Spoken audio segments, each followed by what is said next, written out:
Hello everyone, Assalamu alaikum. Welcome to my new another video and welcome to my page Natural Beauty Care with me.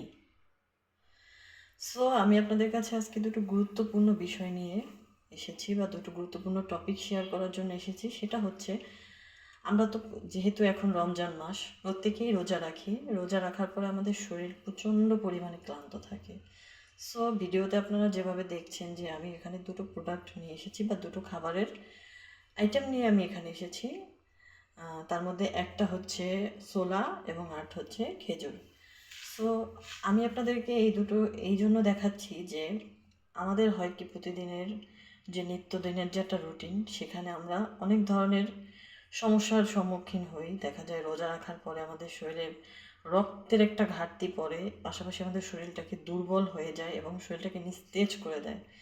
দেখা যায় রোজা রাখার পরে সেই শরীরের যে একটা শক্তি বল বা সারাদিন রোজা রেখে যে অনেক কাজকর্ম করি, সেটা কিন্তু আমাদের প্রপারলি হয় না। শরীর প্রচণ্ড দুর্বল থাকে, যেহেতু একটা লং টাইমের একটা না খেয়ে থাকা বা লং টাইম আমরা রোজা রাখি।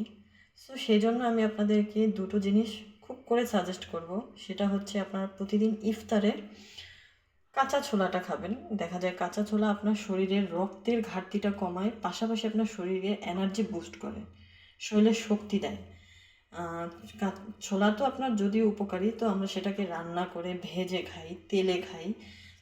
সেটাই যে আপনার যে পুষ্টি গুণাগুণটা সেটা অনেকটাই নষ্ট হয়ে যায় বা কমে যায়। কিন্তু আপনার যদি কাঁচা ছোলাটাকে যেভাবে আপনি খান, প্রয়োজনে আপনি একটু লবণ, সাথে একটু মরিচ বা এই আপনার হালকা কিছু জিনিস যেটা আপনার মুখে স্বাদ বাড়ায়, সেই অনুযায়ী খেতে পারেন। এবং আপনি খালিও খেতে পারেন। আমি মনে করি এটা খালি খাওয়াটাই আপনার জন্য উপকারী। সো আপনি প্রতিদিন রোজায় আপনার ইফতারের বা আপনার প্রতিদিন রোজার পরে যে সময়টা থাকে, সেখানে আপনি আপনাদের নিত্যদিনের যে একটা খাবারের মেনু আছে, সেখানে আপনি চাইলে ছোলাটাকে রাখতে পারেন। এটা আপনার ডায়েটের ক্ষেত্রেও সহায়তা করবে। পাশাপাশি খেজুরের কথা তো আপনারা সবাই জানেন যে খেজুর একটা উপকারী খাবার, প্লাস খেজুর খাওয়াটা সুন্নাত। সুতরাং আমি মনে করি খেজুরটা আপনি ইফতারিতে তো থাকবেই, পাশাপাশি আপনি সেহরির পরে যথাসম্ভব চেষ্টা করবেন প্রতিদিন একটা হলেও অন্ততপক্ষে খেজুর খাওয়ার। কারণ খেজুরে আপনার শরীরের যতটা ঘাটতি সারাদিনে যায়, সেই ঘাটতিটা পূরণ করে, পাশাপাশি আপনার রক্তে হিমোগ্লোবিনের মাত্রা বাড়িয়ে দেয়। সুতরাং আপনারা আপনাদের প্রতিদিনের খাবারের মেনুতে চাইলে এই দুটি খাবার রাখতে পারেন। আমি বলবো এই দুটি খাবার আপনাদেরকে রোজায় এক্সট্রা একটা পুষ্টি দেবে। যেহেতু আমরা অনেক ভাজা পোড়া খাই, তেলের খাবার খাই, পাশাপাশি আমাদের শরীরে যে ক্ষতিটা হবে সেই ক্ষতিটাকে আপনি অনেকটাই চাইলে রিমুভ করতে পারবেন এই খাবার দুটোর মাধ্যমে।